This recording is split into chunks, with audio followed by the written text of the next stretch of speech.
মা, দাদা, দাদা, দাদা, দাদা, বাঁচা আমায়। ওরা আসছে। কারা? আমি পুলিশকে ফোন করছি। তাড়াতাড়ি। হ্যালো, নারকেলডিঘি থানা, আপনারা তাড়াতাড়ি আসুন। ওরা আমার ভাইকে মেরে ফেলবে। হ্যালো, হ্যালো, কেটে দিল। এই যে,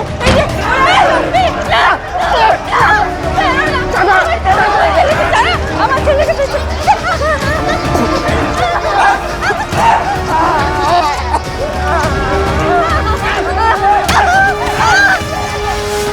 2021 সালের ভোট পরবর্তী হিংসায় 24 জন বিরোধী দলের কর্মীকে হত্যা করা হয়।